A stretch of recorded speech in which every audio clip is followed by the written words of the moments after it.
আজ বানাবো লাউ চিংড়ি। তো লাউটা বেশ তরতাজা আর বেশ ছোটো মতো ছিল, 3টে লোকের জন্য একদম পারফেক্ট।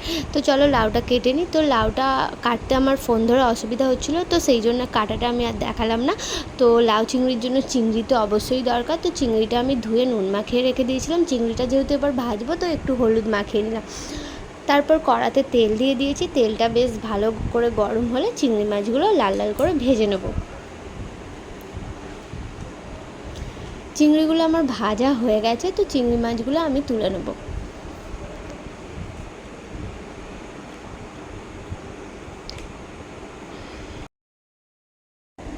তো চিংড়ি মাছ ভাজার যে তেলটা ছিল সেই তেলের মধ্যে আমি আর একটু তেল দিয়ে দেবো। তেলটা গরম হলে আমি এতে ফোড়ন হিসাবে দেবো শুকনো লঙ্কা, জিরে আর তেজপাতা। তো লাউ চিংড়ির জন্য আমি ডুমো ডুমো করে আলু কেটে নিয়েছি, আর লাউটা আমি সবটাই নিয়ে নিয়েছি, ডুমো ডুমো করে কেটে নিয়েছি। আর নিয়েছি পেঁয়াজ আর টমেটো কুচি, আর সাথে কাঁচা লঙ্কা, আর আদা রসুন তো অবশ্যই লাগবে।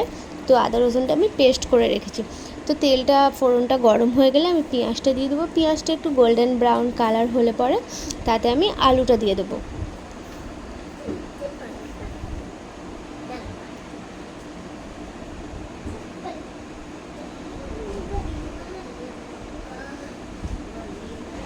তো আলুটা দেওয়ার পর আমি 2-4 বার নেড়ে নিয়ে তারপরে আমি লাউটা দিয়ে দেবো।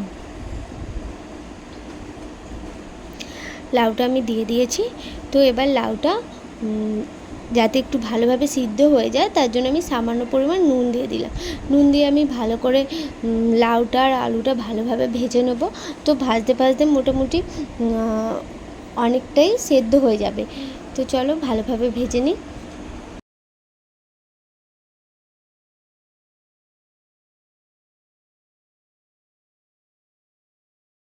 তো সবজিটা যখন আমি ভাজছিলাম তখন আমি টমেটোটা দিয়ে দিয়েছিলাম, যাতে কিনা একসাথে সিদ্ধ হয়ে যায়। তো এবার আমার সবজিটা ভালোভাবে ভাজা হয়ে গেছে। তো এতে আমি এবার সামান্য পরিমাণ আদা রসুন বাটা দিয়ে দেবো। তো আদা রসুন বাটা দেওয়ার পর একসাথে ভালোভাবে ভেজে নেবো, যাতে কিনা আদা রসুনের কাঁচা গন্ধ না থেকে যায়।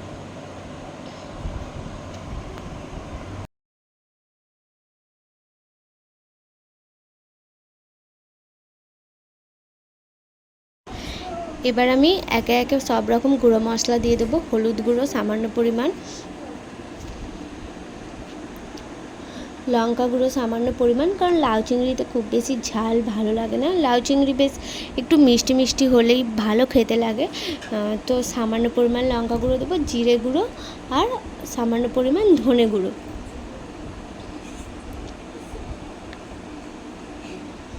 দিয়ে এবার আমি ভালোভাবে মশলাটা কষিয়ে নেব।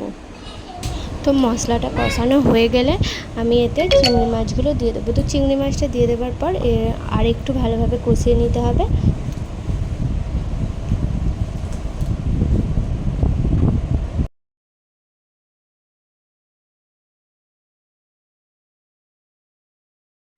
তো ভালোভাবে কষিয়ে নেওয়ার পর দেখো তেল ছেড়ে দিয়েছে। তো তখন আমি জল দিয়ে দেবো, পরিমাণ মতন জল দেবো, কারণ বেশি ঝোল ঝোল করবো না, আবার খুব বেশি শুকনো শুকনোও করবো না, তো একটু মাখা মাখা করবো।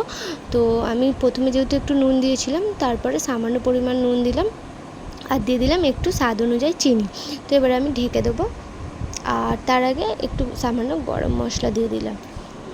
তো গরম মশলা দেওয়ার পর আমি এটা ঢেকে দিয়ে কিছুক্ষণের জন্য হতে দেবো। তারপর রেডি করে তোমাদের দেখাচ্ছি।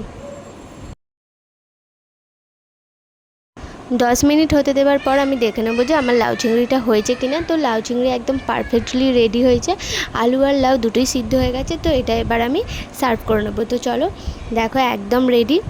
তো যদি ভিডিওটা ভালো লেগে থাকে আমার চ্যানেলকে সাবস্ক্রাইব করতে ভুলো না, আর ভিডিওটা লাইক করতে ভুলো না। তো চলো টাটা।